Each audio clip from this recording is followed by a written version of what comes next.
E39 Hindi. दोनों एक दूसरे की ओर दौड़े। मैं तेज हूँ, रूई को एहसास हुआ। इसके बावजूद गेल का वार पहले पहुंच गया। हुश। रूई ने हमले को चकमा दे दिया। गेल ने लगातार हमले जारी रखे और रूई ने उन सभी को साफ साफ टाल दिया। जब से उसने प्राइमोर्डियल इंस्टिंक्ट में महारत हासिल की है, उसकी टाइमिंग बहुत तेज और अधिक सटीक हो गई है। वॉइड एल्गोरिदम के साथ इसका तालमेल वास्तव में प्रभावशाली था। गेल ने रुकना नहीं चाहा, उसके हमले सीधे आगे की ओर थे और उनकी रेंज बहुत बड़ी थी। उसने सभी हमले रूई की स्ट्राइकिंग रेंज से बाहर से किए, इसलिए रूई कुछ खास नहीं कर पाया। वह एक लंबी दूरी का स्ट्राइकिंग विशेषज्ञ है। रूई को एहसास हुआ, प्रत्येक वार की पहुंच बहुत बड़ी थी और उसने उन्हें इस तरह से लॉन्च किया कि जानबूझकर रूई को अपने हमले शुरू करने के लिए पर्याप्त करीब पहुंचने से रोका जा सके। रूई ने निर्णय लेने से पहले इस बात को ध्यान से देखा, उसने गेल से बचना बंद कर दिया और एक बार फिर उससे भिड़ गया। गेल के चेहरे पर आश्चर्य की एक झलक उभरी और उसने रूई पर सीधा वार किया, और जब उसने देखा कि रूई ने उसे नहीं टाला, बल्कि और भी तेजी से उस पर हमला किया, तो वह और भी हैरान हो गया। जैसे ही वार रूई पर होने वाला था, हुश, रूई गायब हो गया। एक छलावा, गेल को एहसास हुआ। बैम, एक उल्कापिंड का प्रभाव उस पर पड़ा। रूई ने अपने हमले को दूर करने के लिए फैंटम सटेप का प्रयोग किया था, तथा साथ ही जब वह हमले की सीमा तक पहुंच गया तो उसने फ्लोइंग कैनन का प्रयोग किया था। Flowing cannon, outer convergence, parallel walk और बैलेंस डायरेक्शन की संयुक्त शक्ति गेल पर टूट पड़ी, जिससे वह लड़खड़ा गया। वह मुश्किल से एक गार्ड को फेंकने में कामयाब रहा, जबकि रूई ने उसे आउटर कन्वर्जेंस और वाइटल प्रेशर की शक्ति से बढ़ाए गए शॉर्ट रेंज वार से मारा। गेल मुंह बनाते हुए पीछे कूद पड़ा। फिर भी रूई इतनी दयालु नहीं थी कि उसे स्वस्थ होने और अपनी दिशा पाने का मौका दे, वह अंदर भागा। जब गेल ने रूई को भागते हुए देखा तो वह घबरा गया, उसे रूई के मार्शल पद से मानसिक दबाव का अत्यधिक अनुभव हुआ। उसने रूई पर एक सतर्क प्रहार किया, इस उम्मीद में कि वह एक और छल करेगा। इस बार वह थोड़ा ज्यादा तैयार था, वह फिर से चौंकना नहीं चाहता था। फिर भी रूई ने न तो कोई चाल चली और न ही कोई छल किया। अकवार, उसने वार को अपने ऊपर लगने दिया, तथा उसके प्रभाव को कम करने के लिए उसके साथ साथ आगे बढ़ा, तथा साथ ही गेल की बांह को अपने चारों पैरों से पकड़ लिया। बाइंडिंग लैश तकनीक। इस स्थिति में, वॉइड एल्गोरिदम ने गेल को हराने के लिए सबसे उपयुक्त तरीके के रूप में ग्रैपल काउंटर का उत्पादन किया, जो स्ट्राइकिंग के दायरे से बाहर था, जहां उसकी विशेषता निहित थी। ग्रैपलिंग के क्षेत्र में, रूई के पास स्पष्ट निर्विवाद लाभ था। दरार, गेल दर्द से कराह उठा, क्योंकि रूई ने उसकी बांह को साफ साफ उखाड़ दिया। बाइंडिंग लैश तकनीक उपयोगकर्ता को बाहों को उखाड़ने और तोड़ने की अनुमति देती है, बशर्ते कि समय सही हो और शारीरिक अंतर बहुत अधिक न हो। ये दोनों शर्तें पूरी हुईं। प्रिमोर्डियल इंस्टिंक्ट तकनीक ने न केवल उसके बचाव को बेहतर बनाया बल्कि जवाबी हमले को भी बेहतर बनाया, जिससे उसे अपनी टाइमिंग की सटीकता को बहुत बढ़ाने में मदद मिली। वॉइड एल्गोरिदम ने उसे सचेत रूप से और सक्रिय रूप से विश्लेषण, मूल्यांकन और निर्णय लेने की अनुमति दी, जबकि प्रिमोर्डियल इंस्टिंक्ट तकनीक ने उसे निर्णय को बहुत सटीकता के साथ निष्पादित करने की अनुमति दी। गेल उम्र में काफी अधिक होने के कारण शारीरिक रूप से अधिक मजबूत थे, लेकिन रूई ने समय का इतना अच्छा इस्तेमाल किया था कि उनके कंधे की किस्मत पहले ही तय हो चुकी थी। भयंकर दर्द के बावजूद गेल ने हार मान ली और अपनी सारी ताकत झोंक दी। रूई की स्थिति अच्छी होने के बावजूद उसने हार नहीं मानी और पहले से ही उखड़ चुके जोड़ को बेरहमी से दबाया और मरोड़ा, जिससे गेल को अकल्पनीय पीड़ा हुई। गेल को दर्द और क्षति पहुंचाने में उसे कोई हिचक नहीं थी। अगर यह पृथ्वी पर होता, तो यह उसके करियर को खत्म करने वाली चोट हो सकती थी, लेकिन गया की दुनिया में, मार्शल आर्ट के भीतर, यह कोई बड़ी बात नहीं थी।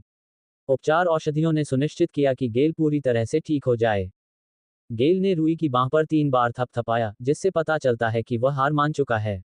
दर्द बहुत ज्यादा था और अगर गेल किसी तरह से बाहर निकल भी जाता, तो भी उसके कंधे के जोड़ के टूटने के कारण उसके जीतने की कोई संभावना नहीं थी। रूई ने राहत की सांस लेते हुए तुरंत अपनी पकड़ ढीली कर दी। उसे दूसरों को दर्द पहुंचाने का काम पसंद नहीं था। उसने सावधानी से गेल की बांह छोड़ दी, क्योंकि वह उसे और अधिक चोट नहीं पहुंचाना चाहता था। फो, गेल ने गहरी सांस छोड़ते हुए, धीरे से उठते हुए, रूई पर एक कड़वी मुस्कान फेंकने से पहले कहा, तुम सच में मजबूत हो। नोव एल बीट जन एड्स बाय पब फ्यूचर। वह सचमुच यही कहना चाहता था। रूई ने मानसिक रूप से उस पर जो दबाव डाला था, उसके साथ साथ उसने शुरू से आखिर तक जो बेहतरीन लड़ाई दिखाई थी, उसके बीच रूई ने उसे दिखा दिया था कि उनके बीच कितना बड़ा अंतर था। गेल ने अकादमी में लंबा समय बिताया था और अपनी औसत वृद्धि के बावजूद, उसने अकादमी में वर्तमान में अधिकांश प्रशिक्षुओं की तुलना में अधिक शक्ति अर्जित की थी।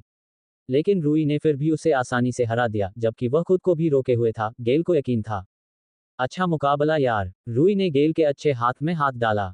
तुम भी मजबूत हो। शुभकामनाएं। गेल ने कहा, अब जबकि वह रूई से इस तरह से हार चुका है, भले ही वह हर दूसरी लड़ाई जीत जाए, उसे अकादमी के प्रतिनिधि के रूप में लगभग नहीं चुना जाएगा। हालांकि मैंने अभी भी हार नहीं मानी है, प्रतिनिधि बनने या मजबूत बनने की उम्मीद में। रूई मुस्कुराए। अब हम दो हो गए। रूई ने उसे शुभकामनाएं दी और विदा करते हुए उसकी चोट का इलाज कराने के लिए उसे छोड़ दिया। अच्छा मुकाबला था, केन ने उससे कहा। बहुत बढ़िया जीत। धन्यवाद, रूई ने जवाब दिया। आपकी पहली लड़ाई कैसी रही? आसान जीत, केन ने सरलता से उत्तर दिया। रूई को आश्चर्य नहीं हुआ। इस समय अधिकतम 2 या 3 लोग ही थे जो केन की वर्तमान स्थिति में उसके विरुद्ध जीत हासिल कर सकते थे। बूम! पूरे प्रतिष्ठान में हल्का भूकंप गूंज उठा। रूई और केन ने तुरंत प्रभाव के स्रोत की ओर देखा। वह रिंग के बीच में हाथ फैलाकर तथा हथेली खोलकर खड़ी थी। उसकी हथेली जिस दिशा में थी, वहां से 1 दर्जन मीटर दूर उसका प्रतिद्वंद्वी खड़ा था, जो बेहोश पड़ा था और उसकी छाती में हथेली के आकार का गड्ढा हो गया था। एक ही आक्रमण, जिसमें अपार शक्ति थी। वह मरा नहीं है न? रूई ने पूछा, जब उसने अपनी बेचारी प्रतिद्वंद्वी को चिंता में देखा, फिर एक व्यंग्यात्मक मुस्कान के साथ फे की ओर देखा।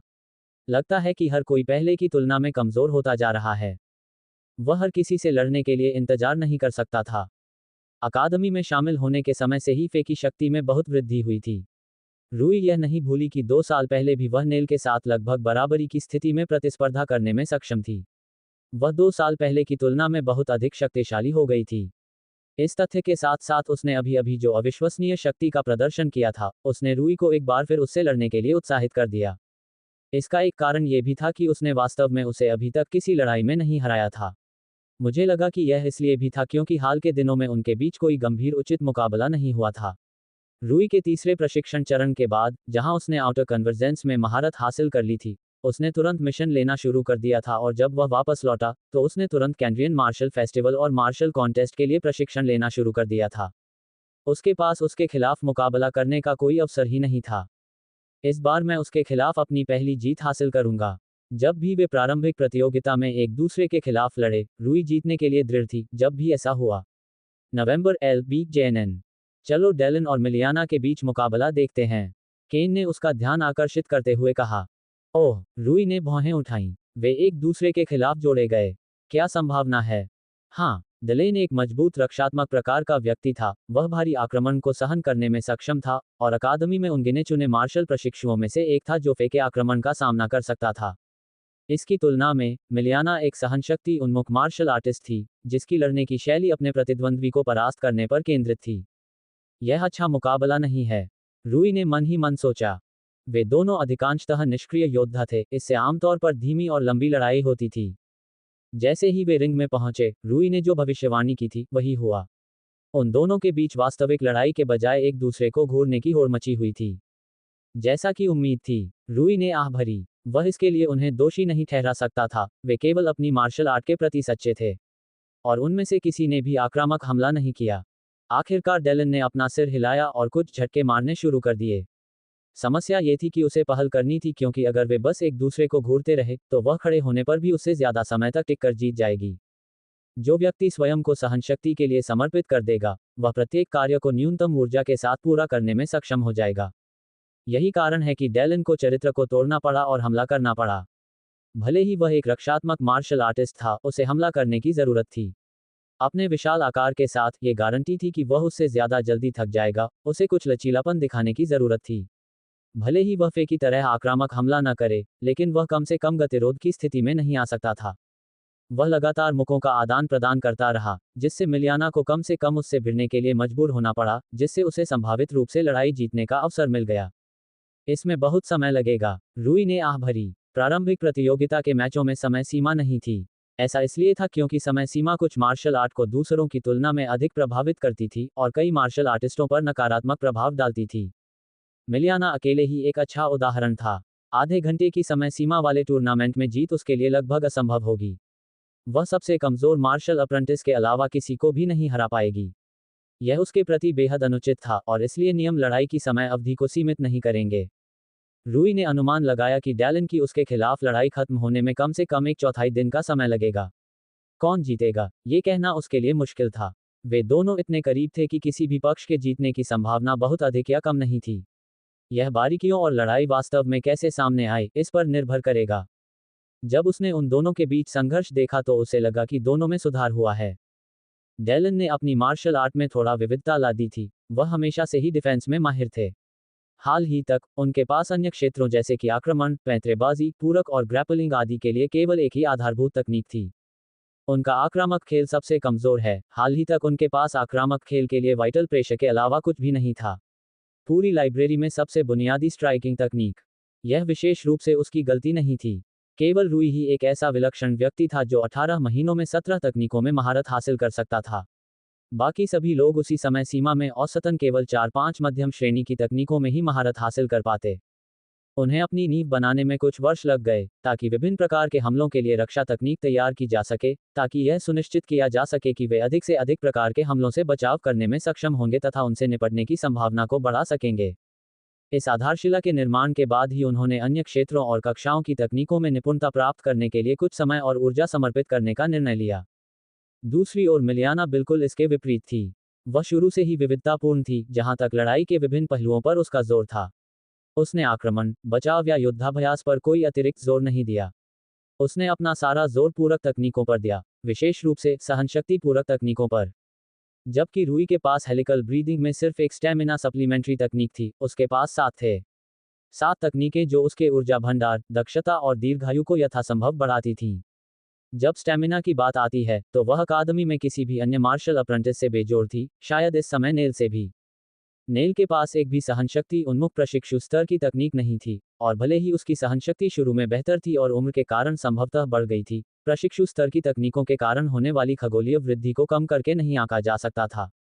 उसके ऊर्जा भंडार, दक्षता और न्यूनतावाद ने लंबे समय तक उसकी समग्र सहनशक्ति को मानवीय सीमा से कई गुना अधिक बढ़ा दिया था। अंततः जो भी अपनी शक्तियों का सर्वोत्तम उपयोग करने में सक्षम होगा तथा अपनी कमियों को अपनी सर्वोत्तम क्षमता तक कम करने में सक्षम होगा, वही लड़ाई जीतेगा।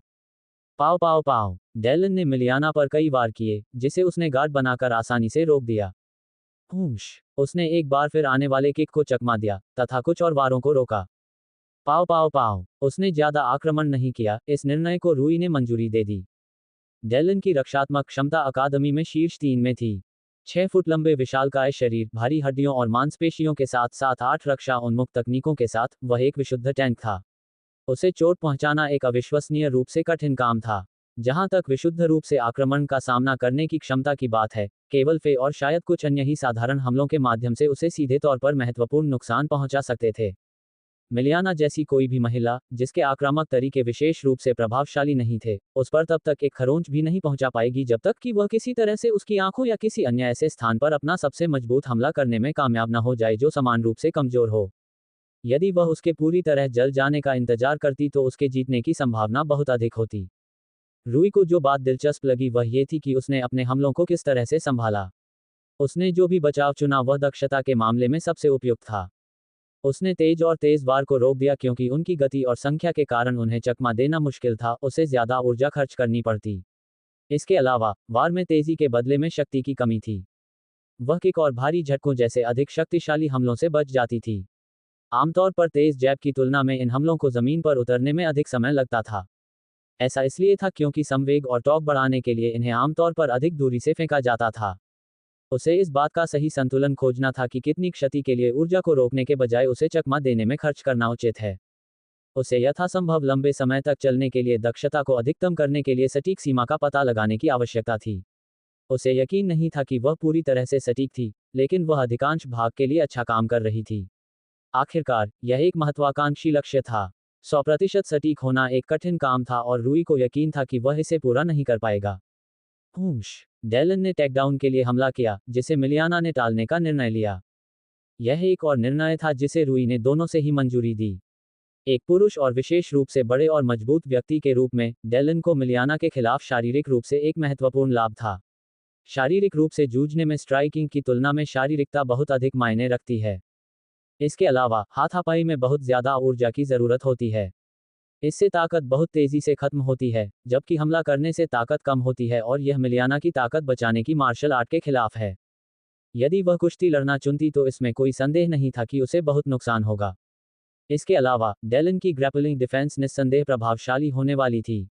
मिलियाना के ग्रैपलिंग में जीत हासिल करने की संभावना बेहद कम थी। अगर लड़ाई जमीन पर चली गई और ग्रैपलिंग प्रतियोगिता में बदल गई तो वह शायद बहुत जल्दी हार जाएगी। यही कारण है कि डेलन के लिए प्रयास करना और संघर्ष करना एक अच्छा सौदा था। हूश। उन्होंने एक और टेकडाउन का प्रयास किया, जिसे मिलियाना ने एक बार फिर टाल दिया। हूश, हूश, हूश। केन ने भौहें सिकोड़ी। वह इतनी मेहनत क्यों कर रहा है, जबकि वह स्पष्ट रूप से बहुत सावधान है। उसके लिए जीत का सबसे अच्छा तरीका हाथापाई है। रूई ने जवाब दिया। केवल तभी जब यह जमीन पर उतरे, है न? केन ने पूछा। हाँ, लेकिन यह मिलियाना को उससे बचने के लिए गंभीर ऊर्जा खर्च करने के लिए भी मजबूर करता है। रूई ने समझाया। वह जानती है कि अगर लड़ाई हाथापाई में बदल जाती है तो लड़ाई खत्म हो जाएगी। उसे हर कीमत पर इससे बचना चाहिए, लेकिन उन लागतों में से एक है अधिक ऊर्जा खर्च करना।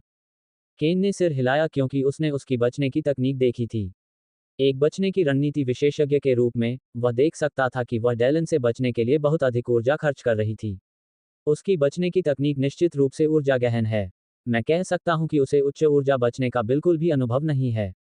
उसने इस संबंध में विशेषीकृत किसी भी प्रशिक्षु स्तर की तकनीक में महारत हासिल नहीं की है। समझ में आता है। रूई ने सिर हिलाया। केन की अंतर्दृष्टि उसके बचाव के विश्लेषण के संबंध में निश्चित रूप से उस संबंध में एक विशेषज्ञ के रूप में सहायक थी। आपको क्या लगता है कि वह क्या बेहतर कर सकती थी? वह बहुत जल्दी आगे बढ़ रही है, उसकी टाइमिंग ठीक नहीं है।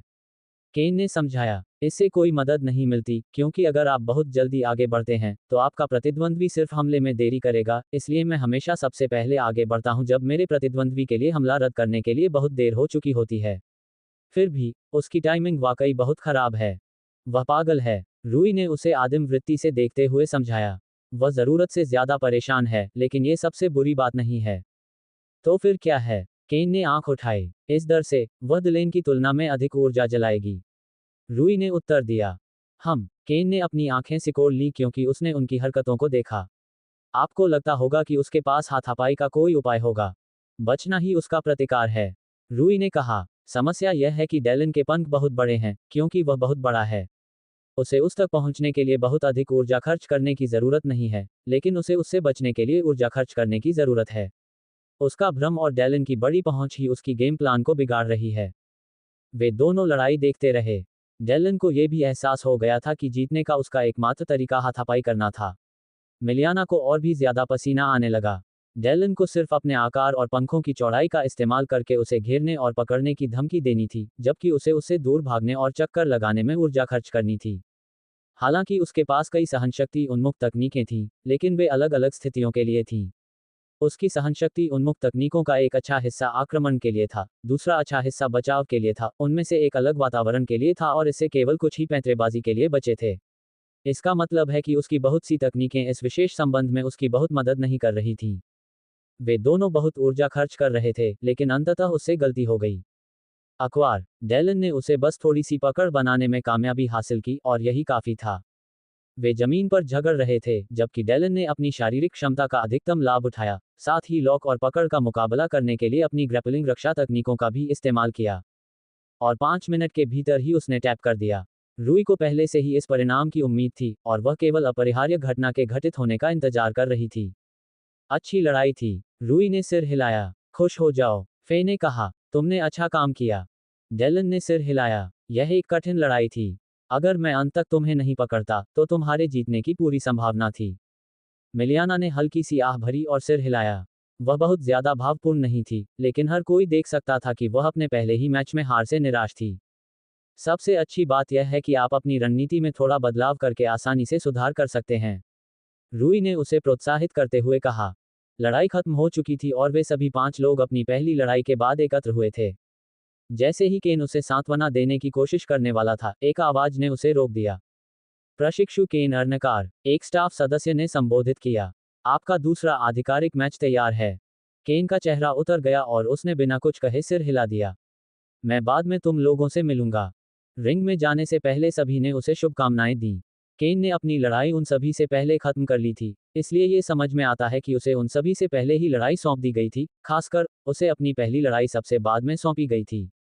उसका प्रतिद्वंद्वी। रूई ने लड़के की ओर देखा, उसे तुरंत पहचान लिया। गेल। क्या संभावना है? क्या संभावना थी कि गेल का रूई के तुरंत बाद केन से मिलान हो जाएगा? कितनी बुरी किस्मत है, रूई ने सोचा। वह गेल की ताकत और केन की ताकत को अच्छी तरह जानता था, इसलिए उसे पता था कि गेल के पास केन को हराने का कोई मौका नहीं है। अपना रुख अपनाओ। पर्यवेक्षक ने निर्देश दिया। एक अच्छे मुकाबले की उम्मीद है। गेल ने अपना रुख अपनाया, जो कि एक ऐसा रुख था जिससे उन्हें बड़ी आसानी से दूर से वार करने में मदद मिली। हाँ, केन ने भावशून्यता से उत्तर दिया, फिर एक संतुलित रुख अपनाया जिससे उसे बड़ी आसानी से पैंतरेबाजी करने में मदद मिली। शुरू करो, सुपरवाइजर ने मैच शुरू किया। और तभी यह घटना घटी। केन गायब हो गया। वह भागा नहीं, वह इधर उधर नहीं घूमता था। वह अपने प्रतिद्वंद्वी के इर्द गिर्द वैसे नहीं नाच रहा था जैसे वह आमतौर पर करता है। वह अचानक और अपूरणीय रूप से गायब हो गया। फे, मिलियाना और दलेन हैरान रह गए। कहाँ गया? किस प्रकार की तकनीक ऐसी मूर्खता की अनुमति देती है? उद्धरण चिन्ह डॉट डॉट डॉट विस्मयादिबोधक चिन्ह उद्धरण चिन्ह। यहाँ तक कि उदासीन मिलियाना ने भी स्पष्ट अविश्वास व्यक्त किया। दूसरी ओर, रूई तो देख भी नहीं रही थी, या अधिक सटीक रूप से कहें तो वह अपनी आंखों से नहीं देख रहा था। केन के उसकी नज़र से ओझल होते ही उसने बिना कुछ कहे अपनी आंखें बंद कर ली थीं। उन्होंने तुरंत ही आदिम वृत्ति और भूकंपीय मानचित्रण को अधिकतम कर दिया था। Aids by pub future. शून्य कदम तकनीक में व्यक्ति की उपस्थिति को न्यूनतम करने के लिए मनोवैज्ञानिक युक्तियों का प्रयोग किया जाता है, साथ ही चाल चलन आधारित दिशाभ्रमण तकनीकों का प्रयोग किया जाता है, ताकि जब भी उपयोगकर्ता चलना शुरू करे, तो अवचेतन रूप से लक्ष्य का ध्यान उपयोगकर्ता से हटा दिया जाए। ये वास्तव में अत्यंत शक्तिशाली तकनीक थी जब इसमें महारत हासिल कर ली गई, क्योंकि इसका मतलब था कि जब आप आगे बढ़ते थे, तो आप प्रभावी रूप से अदृश्य हो जाते थे, और यह अत्यंत कठिन तकनीक थी, जिसमें महारत हासिल करने के बाद आपसे निपटना बेहद मुश्किल हो जाता था। रूई ने अपनी दृष्टि बंद कर ली थी, क्योंकि वह जानता था कि वह अपनी सामान्य इंद्रियों से केन को महसूस नहीं कर पाएगा। उसकी दिशाभ्रमण शक्ति बहुत अधिक थी और रूई ने दिशाभ्रमण विरोधी किसी भी रक्षात्मक उपाय का प्रशिक्षण नहीं लिया था, न ही उसने संवेदी तकनीकों के साथ अपनी सामान्य इंद्रियों को अलौकिक स्तर तक बढ़ाया था। लेकिन उन्होंने भूकंपीय मानचित्रण और आदिम वृत्ति के रूप में दो नई इंद्रियों को विकसित किया था। वह मुख्यतः ये जांचना चाहते थे कि वे आदिम वृत्ति तकनीक से निपटने में कितने प्रभावी थे। रिंग में लड़ाई शुरू हुए 10 सेकंड बीत चुके थे। आम दर्शक के लिए गेल को बस एक अदृश्य शक्ति द्वारा पीटा जा रहा था। कोई केवल तभी केन को देख सकता था जब वह गेल के प्रहारों से आसानी से बचने के बाद कुछ देर के लिए रुका था। उसके दोस्त ये दृश्य देखकर दंग रह गए। दूसरी ओर, रूई अभी भी अपनी आंखें बंद किए हुए निश्चल खड़ा था। अविश्वसनीय। अंततः वह बुदबुदाया। वह केन के हमलों को ठीक से महसूस नहीं कर पा रहा था। वह केन की सही स्थिति को भी ठीक से नहीं समझ पाया। एकमात्र चीज जिसे वह ठीक से समझ पा रहा था वह थी केन की दिशा, तथा दूरी का अत्यंत स्पष्ट एवं अस्पष्ट बोध। यही सब कुछ था। यह एक सेंसर किया हुआ वीडियो देखने जैसा था। निर्देशन के अलावा, बाकी सब कुछ लगभग पूरी तरह से अस्पष्ट था। वह वास्तव में हैरान था कि शून्य कदम दो मोटे तौर पर उच्च श्रेणी की संवेदी तकनीकों के खिलाफ केन को इस तरह के अविश्वसनीय डिग्री तक स्पष्ट करने में सक्षम था। भूकंपीय मानचित्रण औसत से ऊपर था, जबकि प्राइमोडियल इंस्टिंक्ट एक संपूर्ण और अधिक उच्च श्रेणी की तकनीक थी। भूकंपीय मानचित्रण में बहुत बड़ी रेंज, पर्यावरण मानचित्रण क्षमताएं और साथ ही ऑब्जेक्ट डिटेक्शन था, जबकि प्राइमोडियल इंस्टिंक्ट ने उसे बेहद उन्नत सहज ज्ञान और मूल्यांकन के साथ साथ पूर्वानुमानात्मक उपाय दिए थे। इन दोनों तकनीकों को एक साथ यह सुनिश्चित करना चाहिए था कि कुछ भी संभवतः उसकी इंद्रियों को स्पष्ट नहीं कर सकता। फिर भी ये दोनों तकनीकें मिलकर भी शून्य कदम तकनीक के सामने कोई प्रभाव नहीं डाल सकीं। भगवान का शुक्र है कि मैंने इन दो तकनीकों में महारत हासिल कर ली। रूई ने सोचा, अगर वह उनमें महारत हासिल नहीं करता तो वह पूरी तरह से बर्बाद हो जाता। केन ने शुरू से लेकर आखिर तक उसे खूब परेशान किया होता। बैम! गेल को थोड़ी पर तेज लात लगी जिससे उसका मस्तिष्क इतना हिल गया कि उसे इतना अधिक मस्तिष्क आघात पहुंचा कि वह बेहोश हो गया। लड़ाई शुरू हुए केवल आधा मिनट ही बीता था और वह खत्म हो चुकी थी। रूई ने एक व्यंग्यपूर्ण मुस्कान के साथ अपनी आंखें खोली तो देखा कि केन ने मंच से बाहर जाने से पहले उनकी ओर एक तीखी, अर्थपूर्ण नजर डाली थी। इससे पहले कि केन मंच से उतरकर उनके पास पहुंचता, उन्होंने उससे सवाल पूछना शुरू कर दिया। वह क्या था? आपने वह कैसे किया? अरे, शांत हो जाओ। केन ने अपनी बाहें ऊपर उठाईं, झल्लाकर। ये सिर्फ एक शीर्ष ग्रेड तकनीक है, बस इतना ही। इससे उन्हें शांत करने के बजाय और भी अधिक हंगामा मच गया। बधाई हो केन, रूई ने ईमानदारी से कामना की। हालांकि वह जानता था कि केन को प्रतियोगिता में अपनी जीत की परवाह नहीं है और वह हारना पसंद करेगा, फिर भी रूई का मानना था कि उसे अपनी उपलब्धियों पर गर्व होना चाहिए। धन्यवाद, केन ने उत्तर दिया और अपने अति उत्साहित मित्रों को शांत करने के लिए वापस चला गया। इस बीच रूई बस व्यंग्यपूर्वक मुस्कुराया और मन ही मन सोचा, अब ठीक है, उसने मन ही मन सोचा, मैं इससे कैसे निपटूंगा। वह इस बारे में पूरी तरह से निश्चित नहीं था कि वह केन की नई नई ताकत से कैसे निपटेगा, लेकिन उसके पास कुछ विचार थे। समय आने पर हम देखेंगे कि वे पर्याप्त अच्छे हैं या नहीं, उन्होंने सोचा। रूई को शून्य कदम तकनीक के खिलाफ कुछ ठोस जवाबी उपाय बनाने की जरूरत थी, लेकिन अब तक उसके पास केवल विचारों के टुकड़े ही थे। शून्य कदम तकनीक का सबसे बड़ा खतरा इसकी रक्षा को दरकिनार करने की क्षमता है, जो उपयोगकर्ता को घातक हमले करने की अनुमति देता है। और दूसरा सबसे कष्टप्रद हिस्सा ये तथ्य है कि उपयोगकर्ता को नुकसान पहुंचाना बहुत मुश्किल है क्योंकि उन्हें देखा नहीं जा सकता है। रूई को इन दोनों समस्याओं का समाधान चाहिए था। शुक्र है, केन का आक्रमण सबसे अच्छा औसत दर्जे का है। रूई ने राहत की सांस ली। केन ने अपना अधिकांश समय बचाव, चपलता और गति पर केंद्रित पैंतरेबाजी तकनीकों पर बिताया। उसका आक्रमण उसके बचाव के पैंतरेबाजी के मुकाबले कहीं भी ठोस नहीं था। उसके पास स्टिंगर जैसी कोई उच्च श्रेणी की घातक तकनीक भी नहीं थी, न ही उसके पास आउटर कन्वर्जेंस जैसी कोई उच्च श्रेणी की शक्तिशाली आक्रामक तकनीक थी। उन्हें उन तकनीकों में महारत हासिल करने में बहुत कठिनाई हुई जो स्वभाव से चालबाजी या टालमटोल वाली नहीं थी, क्योंकि यही उनकी प्रतिभा और आत्मीयता थी। यह इस बात से भी साबित होता है कि गेल को हराने में उन्हें कितना समय लगा। अगर उनके पास स्टिंगर जैसी तकनीक होती, तो मैच कुछ ही सेकंड में खत्म हो जाता। इसका वास्तव में मतलब ये था कि भले ही वह रूई के लिए बचाव करना अधिक कठिन बना दे, फिर भी उसे रूई को हराने में कुछ समय लगेगा, खासकर तब जब रूई का बचाव उतना ही ठोस हो। तुम किस बात में इतने मग्न हो? केन ने पूछा, ये देखते हुए कि रूई उनकी चर्चा से ध्यान हटा रही थी। बस यही सोच रहा था कि मैं तुमसे कैसे लड़ूंगा। रूई ने जवाब दिया। तुम बहुत मजबूत हो गए हो केन। तुम समझ जाओगे। केन ने मुस्कुराने से पहले कंधे उचकाए। शायद, हो सकता है। खैर, हम देखेंगे। तुम्हें मुझ पर पूरा भरोसा है, रूई ने झल्लाकर कहा, जिस पर केन की हंसी फूट पड़ी। चिंता मत करो, फे ने बीच में कहा। भले ही रूई असफल हो जाए, मैं तुम्हें जमीन पर पटक कर मार डालूंगा। तुम मुझे बाद में धन्यवाद दे सकते हो। रूई ने आह भरी क्योंकि वे दोनों फिर से बहस करने लगे और एक दूसरे को बुरा भला कहने लगे। जैसे ही वह केन को हराने के तरीके पर विचार विमर्श करने वाला था, एक आवाज ने उसका ध्यान खींचा। एड्स बाय पब फ्यूचर, फे दुल्हन, एक स्टाफ सदस्य ने उसे आवाज दी। आपका दूसरा मैच तय हो गया है। अरे, अब तो वह समय आ गया है। फे ने सिर हिलाने से पहले सोचा। बाद में मिलते हैं। वे चारों तुरंत उसका मुकाबला देखने के लिए चले गए। फे प्रतिनिधि पद के लिए एक वास्तविक दावेदार और उम्मीदवार थी और हर कोई देखना चाहता था कि वह कितनी मजबूत हो गई है। उसकी प्रतिद्वंद्वी, रूई ने उसे पहचानते हुए धीरे से कहा। ताराह मेनफोल्ड, डेलन ने बताया। वह अकादमी की वरिष्ठ मार्शल अप्रेंटिस है, एक मजबूत जवाबी हमले की विशेषज्ञ। रूई को तुरंत नीरा का ख्याल आया, जो एक जवाबी हमले की विशेषज्ञ थी। वह शायद इस सेटिंग में अच्छा करेगी, रूई ने सोचा। अपना रुख अपनाओ, पर्यवेक्षक ने निर्देश दिया। फे ने अपनी सामान्य मुद्रा अपनाई, जिसमें उसकी एक हथेली उल्टी होकर कमर पर थी और दूसरी हथेली सीधे ताराह की ओर थी, तथा उसके पैर फैले हुए और वह झुकी हुई थी। फराह ने दोनों हथेलियों को छाती के स्तर पर सामने लाया, एक पैर आगे और दूसरा पीछे। एक गैर आक्रामक रुख, रूई ने कहा। वह इस रुख में आसानी से एक भी हमला नहीं कर सकती। ये रुख आने वाले हमलों को रोकने के लिए है।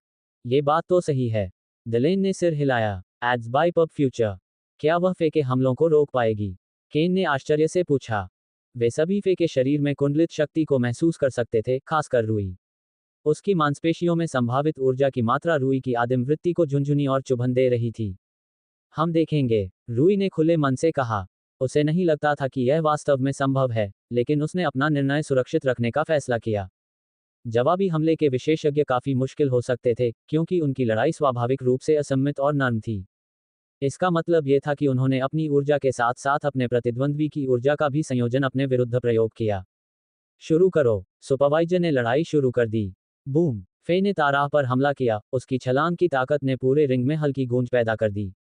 जैसे ही वह ताराह के पास पहुंची, उसकी कमर पर मुड़ी हुई हथेली सांप की तरह बाहर निकल आई। यह एक अविश्वसनीय रूप से शक्तिशाली झटका था जिसे रूई ने भी नहीं सोचा था कि वह अपनी तीनों तकनीकों के बावजूद भी बहुत अच्छी तरह से सहन कर पाएगा। FHWOOP, ताराह की बाहें फैली हुई थीं, और वह फे की हथेली की ओर बढ़ रही थी। लेकिन उसने उस पर प्रहार नहीं किया या उसे धक्का नहीं दिया, न ही उसने उसे रोकने या रोकने की कोशिश की।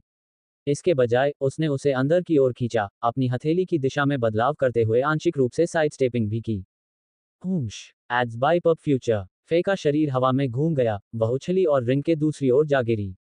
वाह, केन ने भौहें उठाईं। यह क्या बकवास था? पुनर्निर्देशन, रूई ने जवाब दिया, जैसे ही उसने ताराह के फॉर्म की जांच की। विशेष रूप से जवाबी आक्रामक पुनर्निर्देशन।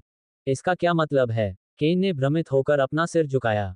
उसने फे की गति का इस्तेमाल उसके खिलाफ किया, रूई ने समझाया। उसने अपनी गति और ऊर्जा का थोड़ा सा पुनर्निर्देशन किया और फे को पलटने और फे को जमीन पर गिराने की कोशिश की।